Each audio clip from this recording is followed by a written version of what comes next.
The sole purpose of this video is to provide a basic overview and orientation of your new apparatus. This video is not intended to act as or replace individualized driver-operator training.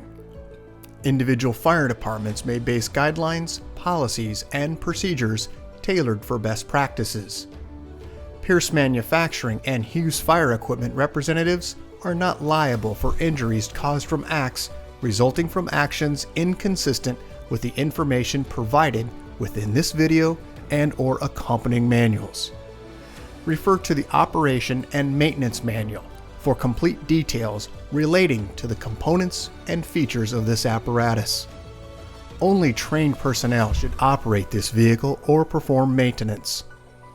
You are responsible for learning how to operate this fire apparatus under all conditions without having to refer to the manual while operating at an emergency incident. This video will discuss types of warnings and caution labels. It is your responsibility to locate and identify each of the labels and understand the importance and associated hazards.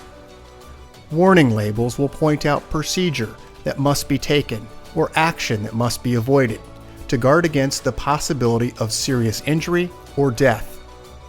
Caution labels will advise you that there is a risk of damage to property if certain precautions are not followed. Continuous training, reviewing of operation and service manuals, developing good standardized practices will assist driver operators with a more complete understanding of the components and operation of this fire apparatus. As the driver operator of this vehicle, you are responsible for understanding the function of each component of the apparatus, maintaining control of the fire apparatus at all times while in operation. Make operational and functional changes while operating at an emergency without having to read operator's instructions or safety warning labels. Operate manual override and emergency shutdown procedures immediately if a component fails to operate properly. Components location may vary with each Pierce fire apparatus. Review the exact location of each component prior to operation. Major inconsistencies between your vehicle and the information contained in this video should be directed to your sales representative. Safe operation of any vehicle is the responsibility of the driver operator. You must learn the location and function of all controls, switches, gauges, valves, inlets, and discharges. Due to a higher center of gravity, heavy trucks have a significantly higher rollover tendency than other types of vehicles. To reduce the risk of rollover, avoid making sharp turns, excessive speed, and avoid abrupt maneuvers. In the event of a rollover crash, an unbelted person is significantly more likely to become injured or die than a person wearing a seatbelt. In the event of a crash, unbuckled occupants can also become a hazard to other occupants, as they may be thrown around inside the cab. Seatbelts are required while in operation. Please refer to your warranty certificates for details and information enclosed in your manuals. Customer-installed equipment must be mounted to withstand road travel and comply with NFPA 1901. Modifications such as drilling holes or welding to structural frame components of the chassis are not permitted. Contact Pierce for instruction and review of non-structural sheet metal or other dissimilar metals for modification. Follow the radio installation guide for further assistance on installing or mounting electronics. Before placing your new apparatus into service, perform a primary inspection of key components of the apparatus, including all fluid levels, anti-lock braking systems, electronic stability control, and automatic traction control. Weigh your apparatus to ensure that it conforms to axle and brake ratings. Never exceed the gross axle rating printed on the label inside the cab. Exceeding these ratings could lead to reduced component life, personal injury, or death. Review the use of auxiliary braking systems, compression brake, exhaust brake, electronic retarder, and hydraulic retarder. Before placing the apparatus in service, refer to the operational maintenance manuals. Information on the operation and maintenance functions for the components such as the pump, pressure governor, and foam systems, along with other options, is provided in either the Pierce manuals and/or other manufacturer support information delivered with the apparatus. If you need more information, please contact Hughes Fire Equipment. Congratulations, Wrangell Volunteer Fire Department, Alaska, on your new Pierce fire apparatus, job number 34841. Please utilize this 5-digit job number when referencing your apparatus with Hughes Fire Equipment and Pierce Manufacturing. Let's get started on a brief orientation of your new apparatus. Starting at the front bumper. Just under the front bumper, you'll find a hitch receiver location for your portable winch. Moving up onto the frame rail portion in the very front, you'll find 2 tow hooks, open-ended. As we move to the face of the bumper on the driver's side, you'll find your electronic siren and PA speaker. Moving up onto the bumper extension, you'll find a D handle will gain you access into the tubbed storage location for your front bumper load. Moving up to the cab area, you'll find headlight structure housing low and high beam headlights and turn indicators. Just above the Pierce logo, you'll find forward-facing emergency warning lights in the grille area, and onto the outer edges of the fender, you'll find dual air horns on the passenger and driver's side. Let's take a look at some close-ups, first starting with the receiver hitch located in the front. As we move upward from this location on each side of the frame rail, you'll find attached open tow hooks. Let's move up to the face of the front bumper where you'll find your electronic siren and PA speaker. And now up onto the bumper extension where you'll find a D handle will gain you access into the front bumper location area for your hose storage. There is a swivel discharge located in the lower section with dry deck material. Moving up to the grille is where you'll find, just above the Pierce logo, forward-facing emergency warning lights. Let's move up to the hood area. Just above the Freightliner logo is where you'll find the grab handle for tilting the hood. Let's move around to the headlight structure, housing low and high beam headlights, marker and turn indicator. You'll also find just to the rear of that a emergency warning light on the side of the fender. Moving now upward, you'll find your air intake and also air horn and turn indicator on the top of the fender. As we move down to the wheel, you'll find Michelin tires. Moving to the rear section of the fender is where you'll find the release mechanism for your hood. There is one on the passenger and driver's side. Let's move to the driver's side step well where you'll find your ultra low sulfur diesel fill location. It is the silver cap. And then also the blue cap, which is your DEF fill location. As we move to the bottom, you'll find LED lights for your steps to illuminate the lighting area of the step. As we move to the door panel, you'll find all of our safety and warning information affixed to the door panel. As we move to the floorboard, you'll find the master battery switch. It is a 1/4 turn. Moving to the base of the seat, you'll find your battery volt indicator. When plugged into shore power, this will become active, charging your batteries. You'll also find this yellow placard located right next to it. This is the placard for information regarding the date of manufacture, 5-digit job number, gross vehicle weight rating, cold tire inflation, the VIN number, and then all of the components, fluid, and fluid types are also on this placard.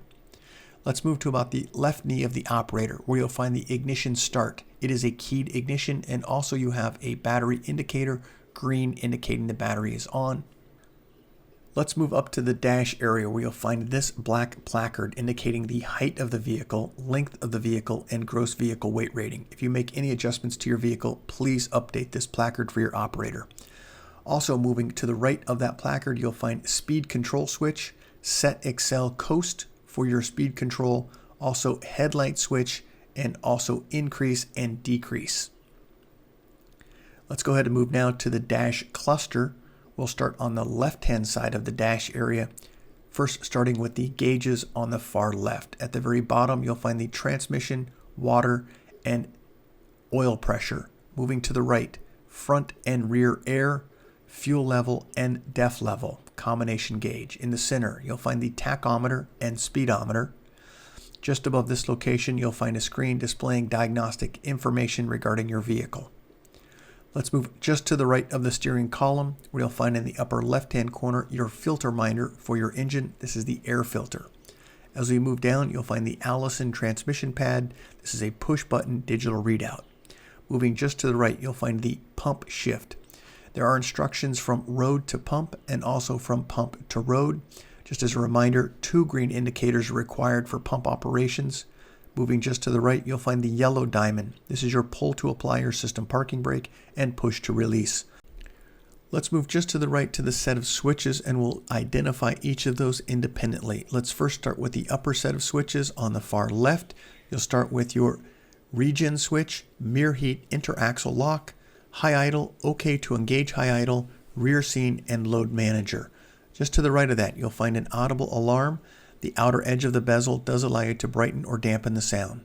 As we move down to the next set of switches, you'll find high and low range, all-wheel drive locked, electronic siren or air horn, perimeter lights, light tower is raised as a warning indicator, and then to the right, seatbelt information, red, someone is in the seat and not belted, green, in the seat and belted.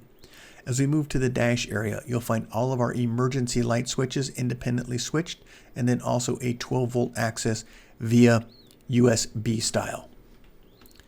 Let's move also to the dash area where you'll find map book locations. Overhead, you'll find your siren control module, and then also you'll find just to the right your PA speaker module. As we move to the center area, just under the push on and push off reading lights is this red indicator light indicating that you have a compartment open or door ajar. This will indicate by flashing red, do not move your apparatus until you verify all items are stored properly. Let's go ahead and move now to the point where we're overhead, where you'll find also dome lights and reading lights to the rear. As we move to the rear wall, you'll find SCBA seats for 3, which house internal SCBAs. As we move exterior now to the step area, you'll find at the rear section your battery and then also step locations. As we move to the door panel, you'll find all of our safety and warning information affixed to the door panel. Here's a general view of the side of the vehicle. We're going to start in the pump section area on the lower section. Let's first start with the foam pump discharge drain, and then just right next to it, you'll find the foam intake drain. Let's go ahead and move just above the step area where you'll find your air inlet, and then right next to that, you're going to find the shoreline inlet. This is a 20 amp auto eject plug. Let's go ahead and identify a few items within the pump panel area. We'll start at the very top section. This red placard is your indicator for the type of pump that you have. Moving to the right, you'll find 2 2.5 inch discharges. Moving further to the right, you'll find the Pierce American Flag Eagle. This is your large diameter pump intake. As we move further to the right, you'll find a warning label regarding do not mix different brands or consistencies of foam for the possibility of foam failure. This is going to be your foam inlet and draft location. As we move all the way down to the other side, you'll find the CAFS location for your air. Just inside of that location, a warning information regarding caps may be under pressure. Be cautious when opening them. And in the center, you're going to find your 2.5 inch auxiliary inlet. This is a female ball valve. Moving further to the right, a warning regarding only trained personnel should operate this piece of equipment and only after they've received proper training. Just beneath that, the minimum operation maintenance schedule, which we'll go over in just a few moments. And then further to the right, you'll find your main tank drain or pump drain. And then just beneath that, you'll find all of our drains for discharges, color-coded and labeled. To the far right, you'll find a lift and turn latch will gain you access behind this pan door. We'll go over the contents of that next. First, let's start with the close-ups of the drains, color-coded and labeled. As we move up, this is your manifold drain. Moving further to the right, CAFS air outlet. Warning regarding caps that may be under pressure. Be cautious when opening them. Watrous placard indicating that you have a capacity of 1,500 GPM. 2 2.5 inch discharges. Auxiliary inlet, 2.5 inch female inlet, large diameter pump inlet. We have some additional warning regarding foam failure and then also the draft foam tank fill location. Warning information that only trained personnel should operate this piece of equipment. driver's side auxiliary inlet drain. We'll now take a look at the lift and turn latch. This is for gaining access behind the pump panel. Let's go ahead and take a look inside this area where you'll find your foam fill operations. It is the yellow handle. There are instructions on the back of the door. Let's go ahead and take a look at a general view of the pump panel. On the vertical wall on the side sheet is where you're going to find the fold down steps for gaining access to go aloft to the upper portion. There is also a grab handle located in the upper left hand corner. Let's go ahead and take a general view here of the body area. We'll first start in the upper left-hand corner. You do have a side-facing scene light. There is also 2 locations for storage for your drafting tubes. As you move to the rear section of the truck, you'll find an emergency warning light in the upper corner. This is a 360-degree emergency warning light.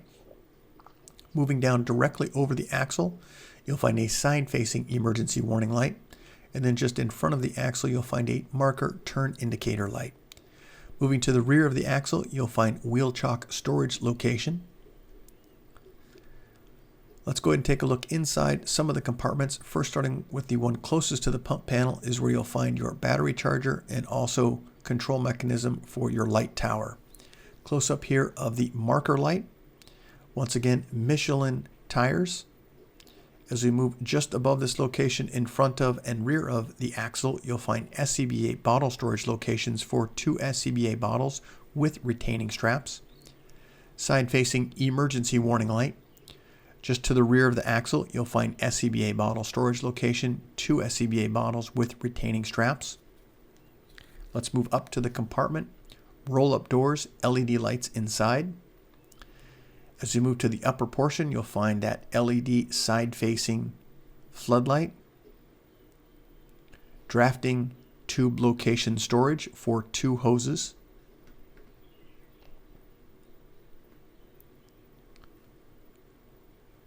and then as we move to the very rear, you'll find that emergency warning light. Let's move to the very bottom section where you'll find your wheel chock storage location.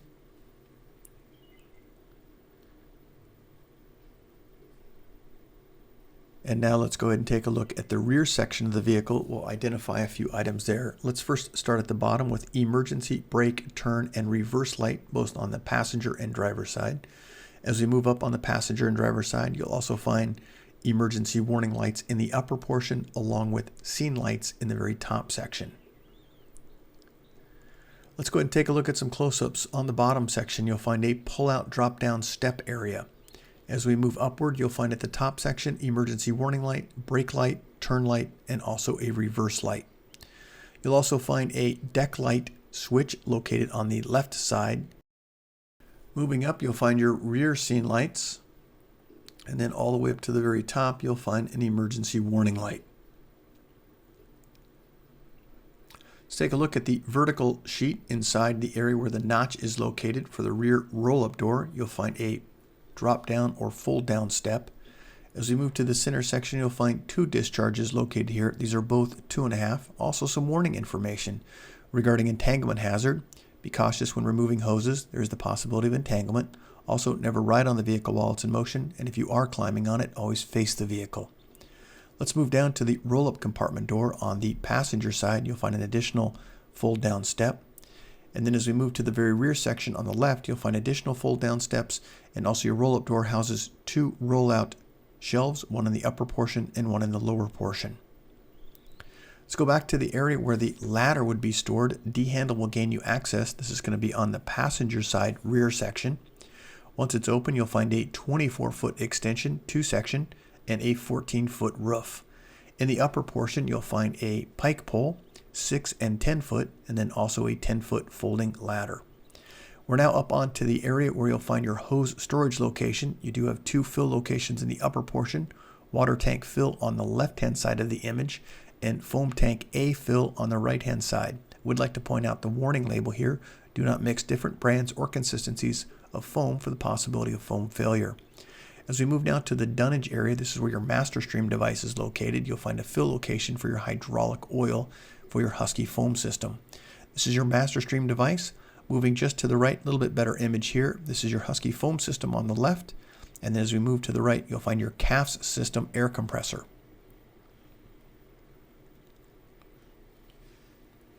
You do have a top-mounted, well-burnt light tower. It is controlled from inside the driver's side space of the first compartment.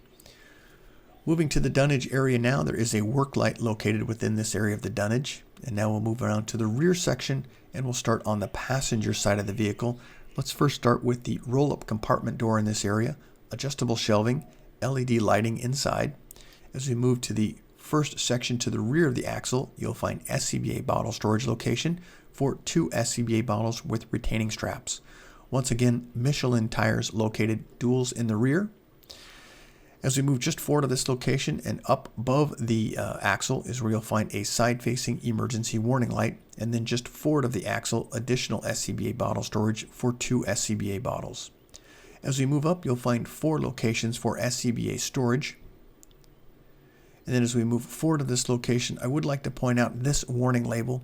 This is directly below the marker light. Extremely hot diesel exhaust temperatures do exist, especially during regen operations. Be cautious where you park your vehicle and have a safety plan in place. As we move now to the midsection of your apparatus, we'll start at the very bottom section with a step located at the under portion. As we move up from this location, we'll identify the pump panel items, first starting at the very bottom with all of our color-coded and labeled discharge drains. As we move up from this location, you'll find a pan door located on the far left. Moving further to the right, you'll find the Pierce American Flag Eagle. This is your passenger side large diameter pump inlet. Moving to the right, you'll find 2 discharges located on the side. These are 2.5 inch on the passenger side, and then also your water strainer. Let's take a look at some close-ups, first starting down at the very bottom section with all of our color-coded and labeled discharge drains. As we move just up from this location, you'll find the water strainer drain. It is a twist, not a pull. Let's go ahead and go to the pan door. This is just left of the large diameter pump intake. This will gain access to the pump panel area and then also the internal relief valve setting. Moving just to the right, a warning regarding pressure hazard. Be cautious when opening caps, they may be under pressure. Once again, 2.5 inch discharges located in the upper portion, and then just to the right, you'll find the cap for your water strainer. Let's go ahead and move up to the next pan door. It's located in the very center. This is for gaining access directly into the pump panel area.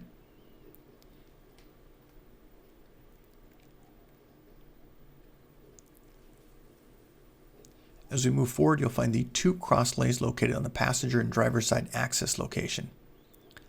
As we start now back to the cab area, let's start at the very bottom section. You do have perimeter lighting located at the very bottom section, and then also individual step lighting for those areas also. At the bottom section of the cab, you'll also find step lighting illuminating the step area. As we move inside to the cab area, you'll find affixed to the door panel all of our safety and warning information. Moving now forward to this location, this is the officer location. You'll find LED lights illuminating the step area. As we move into the cab, affixed to the door panel, safety and warning information. As we move into the cab dash area, you'll find located on the dash, this is a push button. It's going to be just left of the officer seat for the air horn. Let's go ahead and move back exterior. Directly over the door, you'll find a downward facing convex mirror. And then as we move to the mirror on the passenger side, you'll find a flat mirror and also a convex mirror. Let's move to the front axle. Michelin tires. As we move directly up from this location to the rear section of the fender is where you'll find the release mechanism. Once again, one on the driver and one on the passenger side for gaining access to the engine area for tilting the hood. As we move directly over the front axle, you'll find your turn indicator and also an air horn. As we move to the headlight structure, just behind that, you'll find a side-facing emergency warning light. Congratulations, Wrangell Volunteer Fire Department, Alaska, on your new Pierce fire apparatus, job number 34841. If you have any questions regarding your apparatus, please contact your Hughes Fire sales representative. Thank you and congratulations.